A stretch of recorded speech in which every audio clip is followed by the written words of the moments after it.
Bonsoir à tous, j'espère que vous vous portez bien en ce 7e jour de ce mois de Ramadan.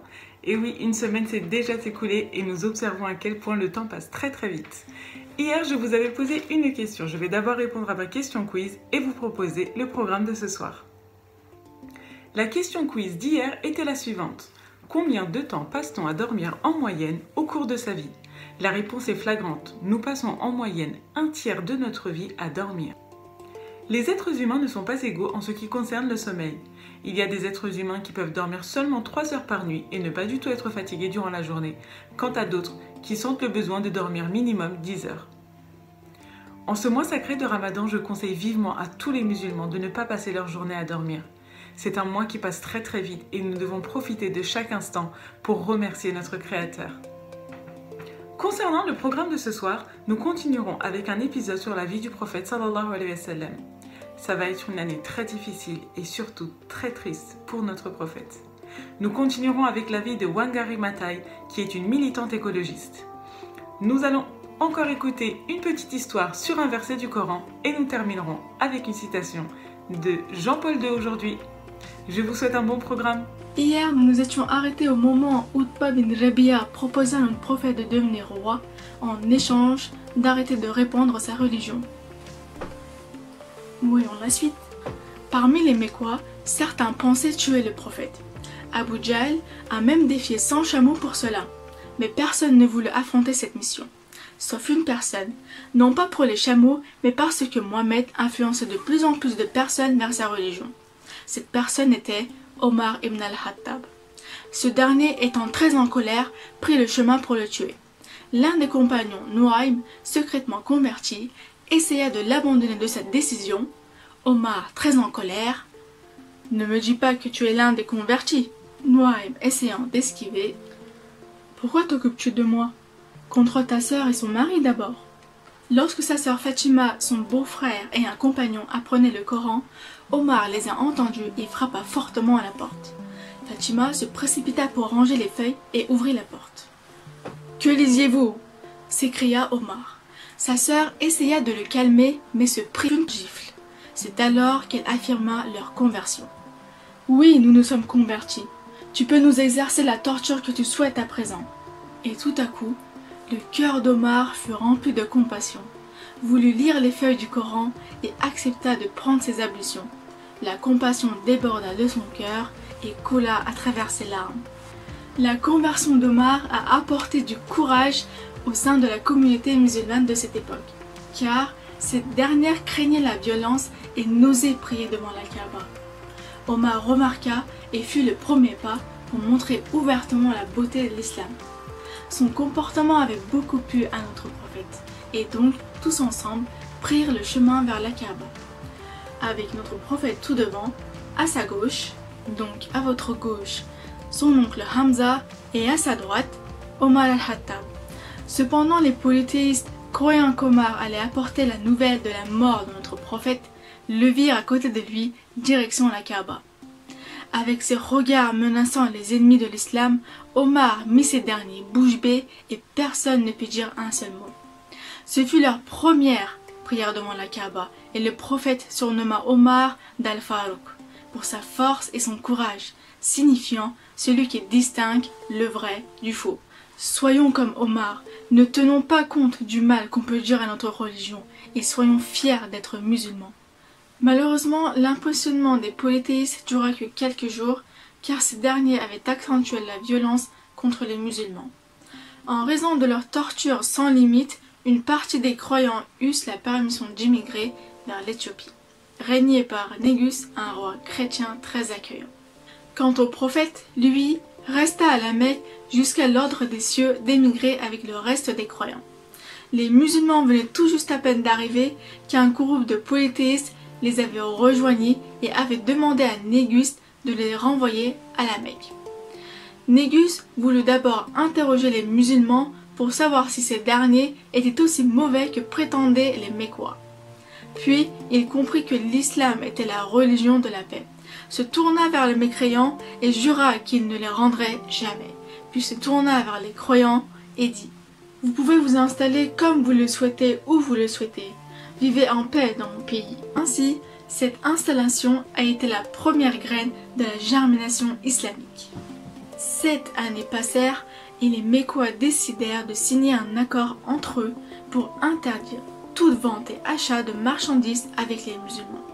Ces derniers se réunirent autour de la maison d'Abu Talib et le quartier se bloqua rapidement. La famine avait commencé et l'entrée de la nourriture était interdite. Les gens commencèrent donc à manger des feuilles d'arbres, car les enfants souffraient de faim, les malades et personnes âgées s'affaiblissaient. Pour soulager ces derniers, notre prophète et sa famille, malgré tout, donnaient tout ce qu'ils pouvaient. Après 3 ans de famine, Allah envoya un ver de terre pour qu'il ronge l'accord accroché sur la Kaaba et lui ordonne de laisser que son nom. Puis informa son bien-aimé par le biais de Gabriel. Son oncle Abu Talib alla parler de cet événement avec les Mécois. Ces derniers se moquèrent, mais Abu Talib poursuivit. « Je vous propose de vérifier votre accord. Si mon neveu dit la vérité, mettons-nous d'accord sur la fin du blocus. Mais s'il ment, vous serez libre de le tuer. » Les polythéistes convaincus acceptèrent et se rendirent à la Kaaba, voyant que le nom d'Allah sur leur accord, et devinrent fous de rage. Et donc peu de temps après, le messager et sa famille furent enfin libérés de cette torture. Mais malheureusement, au lendemain du blocus, son oncle Abu Talib était sur le point de quitter le monde. Les Mécois, ne perdant pas de temps, utilisent cette opportunité pour compromettre avec le prophète.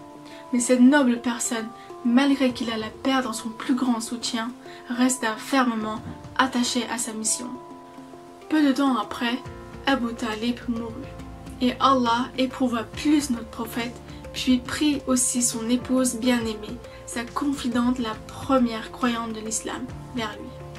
Et cette année fut appelée l'année de la tristesse. Les Mécois, dont rien ne les affecte, ravis de voir le prophète dans cette situation, ne manquèrent pas de l'agresser. Fatima, la fille du prophète, pleura en voyant l'état de son père, et le messager la rassura en disant qu'Allah protégera son père.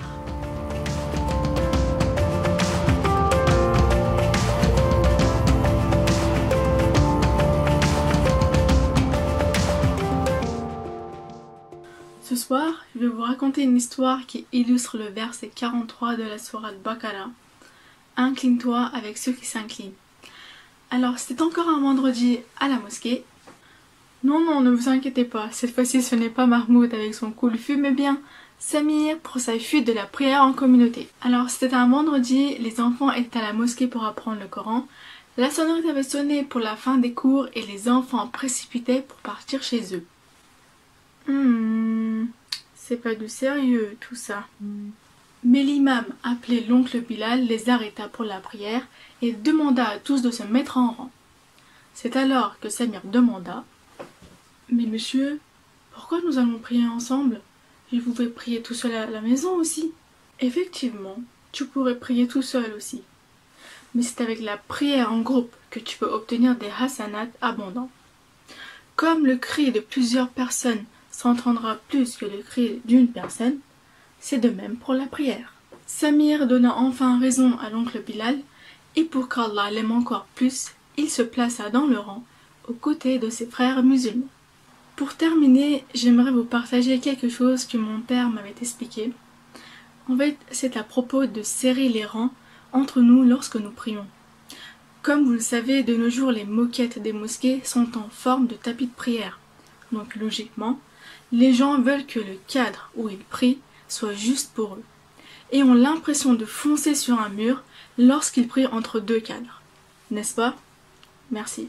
Donc, plus nous garderons nos rangs serrés, plus notre foi se renforcera, Inch'Allah. Et quel tawafouk! Lorsqu'il était dans son village en Turquie, un jour, le nouveau imam du village demanda à mon père le modèle de la moquette qu'il devait choisir. Non seulement prions en groupe comme Samir, mais serrons les rangs afin de forcer notre foi.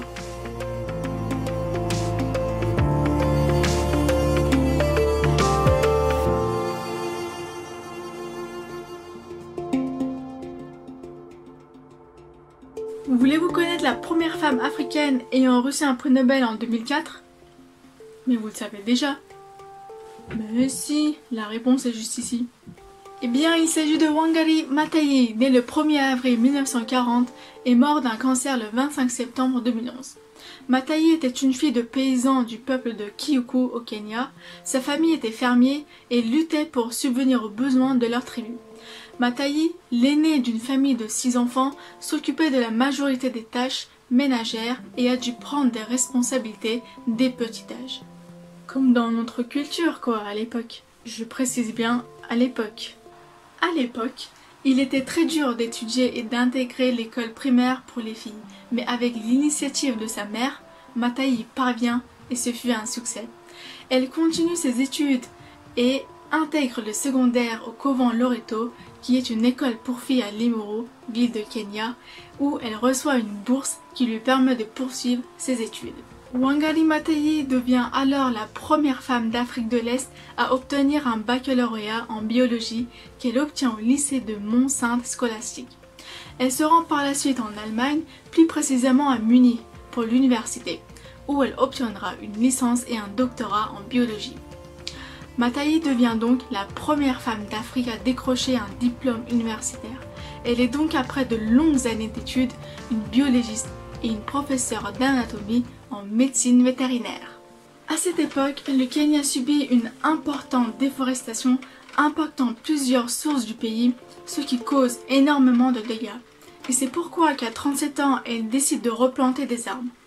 Elle commence par planter 7 arbres le jour de la Terre pour honorer les femmes qui dirigent l'environnementalisme kényan.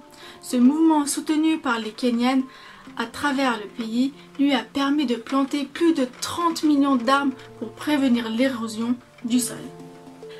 Elle fonde par ce biais le Green Belt Movement qui s'étendra ensuite dans d'autres pays africains. Le mouvement a pour mission de construire des ceintures vertes gérées par des femmes dans le pays, c'est-à-dire autour des villages jusqu'à la ville. Voici ce que Maathai dit par rapport à son engagement. J'essaie de dire qu'il est très important que nous travaillerons continuellement pour la paix en évitant la mauvaise gestion de nos ressources. Concernant son mari, dont elle eut 3 enfants, se sépara d'elle en 1979 en lui reprochant son niveau d'instruction, sa force de caractère et son insoumission à ce dernier. Dans ses combats contre le régime d'Arap Moi, son statut de femme divorcée a été souvent utilisé contre elle pour la malmener et l'humilier publiquement. Et c'est en 1990 que la lutte de Maathai commence contre le politique autoritaire du président kényan Daniel Arap Moi et contre plusieurs projets de déchiffrage à Nairobi au Kenya. Mais malheureusement, elle a été plusieurs fois blessée et emprisonnée à cause de son activisme. Mais cela ne l'arrêtera pas. Elle reste forte et rien ne pourra la stopper avant d'atteindre ses objectifs.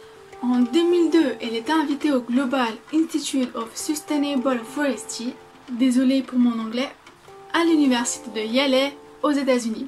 Elle a notamment été élue au Parlement de Kenya la même année avec 98% des voix grâce à ses ambitions et sa motivation face à la protection de l'environnement.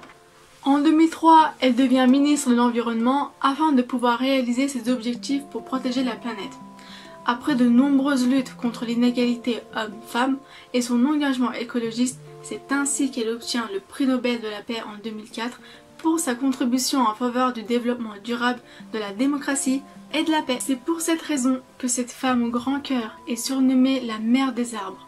Elle nous apprend à travers son histoire à être plus prudent vis-à-vis de la planète, à faire le moins de gaspillage possible et à savourer l'environnement naturel. Wangari Maathai, environnementaliste, politicienne et activiste pour les droits humains, a un parcours tout à fait extraordinaire. Elle nous apprend indirectement l'importance de la détermination en vue de ses ambitions, la force que l'on peut avoir afin d'aboutir à nos objectifs. À travers l'histoire illustrée par la mère des arbres, nous pouvons dire que l'inégalité homme-femme ne se résume pas à l'impuissance de l'un ou l'autre. En effet, étant tout doté d'intelligence, l'un des seuls critères qui nous distinguent est notre ambition et notre détermination. Et pour finir, l'université de Pittsburgh lui rend hommage en 2013 en créant un monument vivant d'arbres et de jardins à sa mémoire. Si je ne vous ai pas souhaité bon retour et vous ai pas dit demain soir en plein milieu de la vidéo comme la dernière fois, je peux me le permettre maintenant. Sur ce, je vous souhaite un bon retour et qu'Allah vous protège du corona.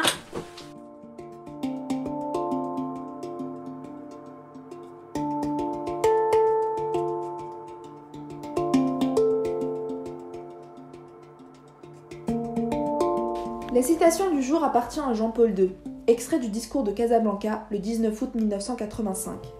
Les Arabes du Mashrek et du Maghreb, et plus généralement les musulmans, ont une longue tradition d'études et de savoir, littéraires, scientifiques, philosophiques. Vous êtes les héritiers de cette tradition. Vous devez étudier pour apprendre à connaître ce monde que Dieu nous a donné, le comprendre, en découvrir le sens, avec le goût et le respect de la vérité, et pour apprendre à connaître les peuples et les hommes créés et aimés par Dieu, pour vous préparer à mieux les servir. La foi en Dieu créateur et miséricordieux rapproche chrétiens et musulmans. Bien plus, la recherche de la vérité vous conduira au-delà des valeurs intellectuelles, jusqu'à la dimension spirituelle de la vie intérieure.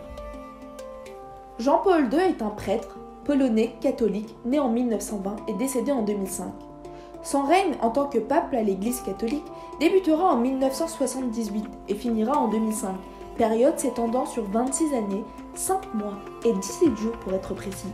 Se rendant à Casablanca au Maroc les 18 et 19 août 1985, il tiendra un discours de paix et d'amour devant plus de 80 000 musulmans. Durant cette allocution, il affirmera même que nous adorons le même Dieu, chrétiens comme musulmans, et prônera donc le dialogue entre les religions. Dans cet extrait, Jean-Paul II vante les mérites de la tradition d'études et de savoir des musulmans. En effet, à partir du Moyen-Âge, ces derniers ont fait d'incroyables découvertes dans les domaines scientifiques, tels que les mathématiques, la médecine, la botanique, la zoologie, l'agriculture, la physique, la chimie, l'optique, et j'en passe plein d'autres. Nous sommes encouragés à suivre le chemin de nos prédécesseurs dans la recherche de la vérité, dans le but de comprendre le monde dans lequel nous sommes et faire amplement connaissance de ses habitants pour atteindre Dieu, l'unique, le Tout-Puissant. Cette démarche ne peut qu'être bénéfique afin de pouvoir servir l'humanité comme il se doit. En outre à la quête de la vérité, les savoirs intellectuels, en plus de notre spiritualité, s'amplifieront afin de trouver une signification aux aléas de la vie. Nous avons terminé pour aujourd'hui. Et après avoir écouté l'avis de Wangari Maathai, je vous propose d'essayer de prendre une bonne résolution pour protéger notre planète. Avant de vous quitter, je vous pose ma question quiz pour demain. Quel est l'oiseau qui est capable de voler en arrière? À vous de réfléchir, je vous donne la réponse demain, au début du programme. Je vous souhaite dès maintenant un bon appétit, qu'Allah accepte vos prières et surtout votre jeûne.